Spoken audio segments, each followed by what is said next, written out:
sese yenye Yehowa Odi ogbugbo labe ma upasile jinye Efa vala sese cho jinye Gbogbo deke mate wakpe jinye Nyagagbe sese yenye Yehowa Owo bete bete bete Odi ogbugbo Azaja zatoji Odi ogbugbo Otroto mele unye Yegbegle koji mole Odi ogbugbo Ofota klide unye Tu suibe ebonam Odi ogbugbo Kake Yehowa me Oja gbagba oja bete Odi ogbugbo Owo bete bete bete Odi ogbugbo Azaja zatoji Otroto mele unye Yegbegle koji mole Ofota klide unye Tu suibe ebonam Kake Yehowa me Oja gbagba oja bete Odi ogbugbo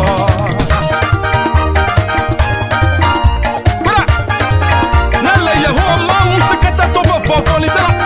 Je préfère que ma popo. Non lui a popo le Yesu pan tombe. Odi ogbugbo labe ma upasile jinye Efa vala sese cho jinye Gbogbo deke mate wakpe jinye Nyagagbe sese yenye Yehowa Odi ogbugbo labe ma upasile jinye Efa vala sese cho jinye Gbogbo deke mate wakpe jinye Nyagagbe sese yenye Yehowa Wowo bete bete bete Wowo bete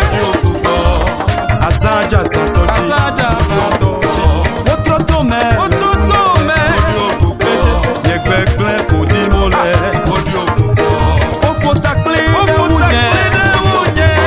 Tu suibe ebonam Kake Yehowa me Oja gbagba oja bete Odi ogbugbo Wowo bete Azaja zatoji Odi ogbugbo Otroto mele unye Odi ogbugbo Yegbegle koji mole Ofota klide unye Tu suibe ebonam Kake Yehowa me Oja gbagba bete Odi ogbugbo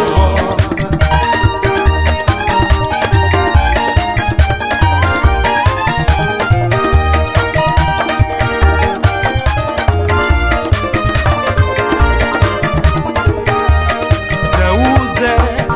Tongo ewo ponele Sopo melolona u atao Amedeke matewu abahamawo Mutaselawo ikponyele unye Zeuze Tongo ewo ponele Sopo melolona u atao Amedeke matewu abahamawo Mutaselawo ikponyele unye Newo kache azu kache to Newo tengoto azu tengoto Newo dai azu dai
flojodo eye watulano kakelano sialano si wotudemo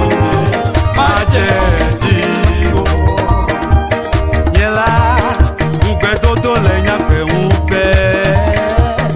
lano sialano si wotudemo majeji Yehowa yenye si chope Hey ya kwenye pepepe Yatalano siano si wotude unye majeji Yehowa yenye si chope Hey ya kwenye pepepe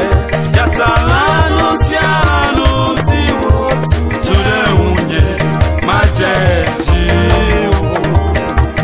Yehowa be ya yewo petepe Waplojodo eye watulano Kakelano siano si wotude unye majeji Yehowa be ya yewo petepe Waplojodo eye watulano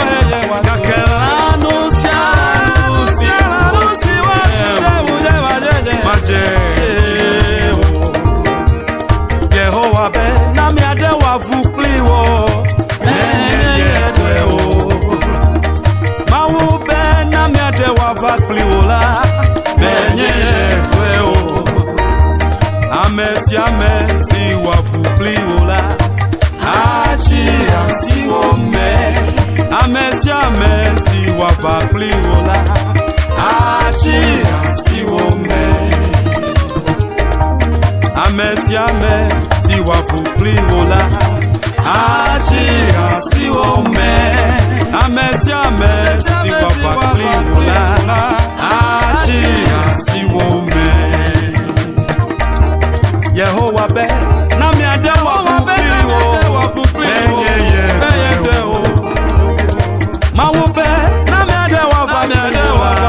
wo Eye wo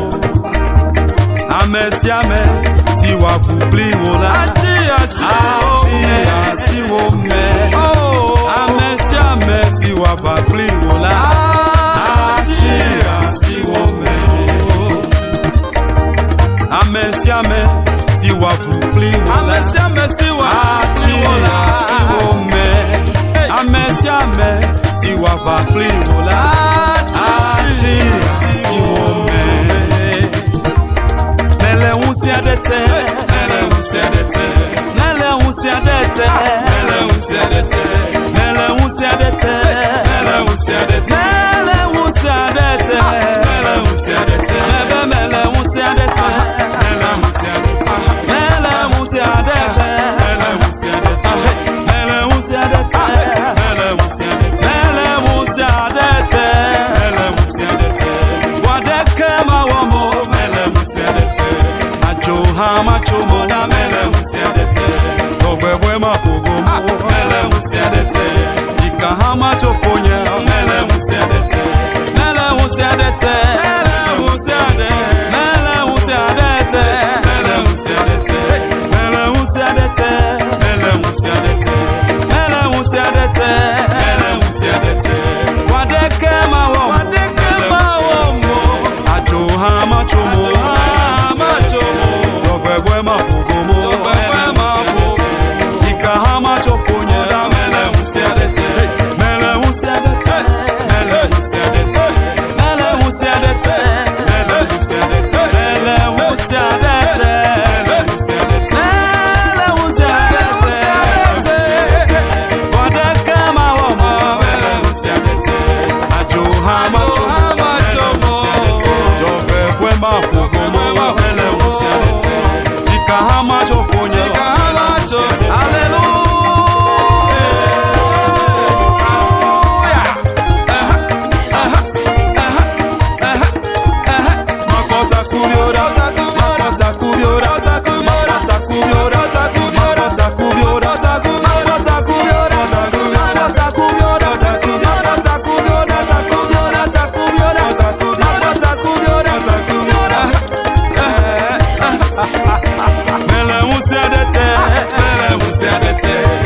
macho ha macho mo. Dobe wema.